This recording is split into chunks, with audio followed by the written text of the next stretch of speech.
Hey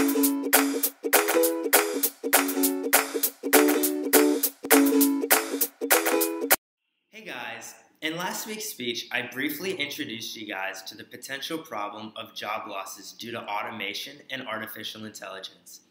More specifically, I talked about the entry-level job losses of accounting and finance jobs due to the increases in technology and artificial intelligence.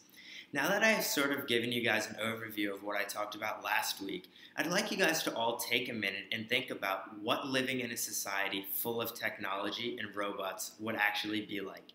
So a good example of mine that's a little superficial, but I really do believe it helps bolster my point, is that let's say you buy a new iPhone and you're having a little bit of trouble setting it up, or you're having some technical error, so you decide to give Apple a call.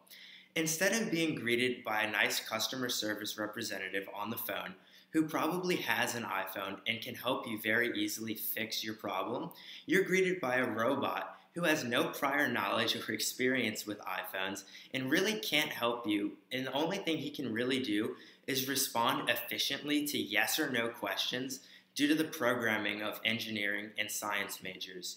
Now, there's been a little bit of opposition of mine, and chiefly due to engineering and science majors, in saying that a more automated society would actually be better for humanity and for the jobs market because it takes out the need and use of human error, and also it is much more efficient.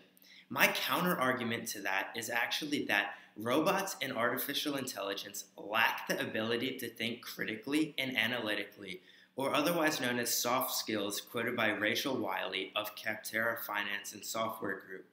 Basically, robots don't know how to think the way humans do.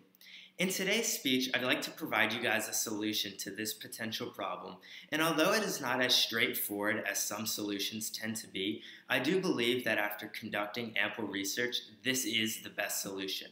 So my solution is pretty simple, and it's basically that students like myself need to get more familiar with critical thinking and analytical skills, and we also need to broaden our education and be much more personable people. And I do believe that if we do so, technology will have a very hard job replacing our labor.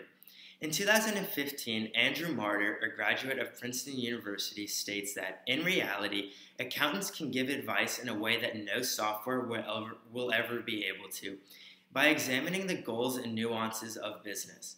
Basically, what he's saying is that artificial intelligence doesn't have the critical thinking and analytical skills that a human does.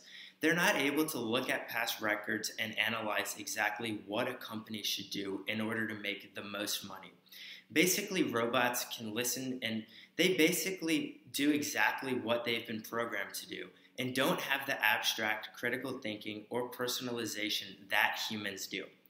I've also talked to Mr. John Price again, the CFO of Alliance MMA, and he told me that as long as money is used in the United States and as long as accountants remain personable, our jobs are not going anywhere.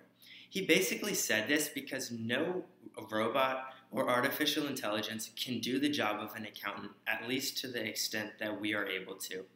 So basically, I want to stress to you guys the need of broadening your soft skills, whether it be by taking more English and history classes, or more classes like public speaking that allow you to become a much more personable human being.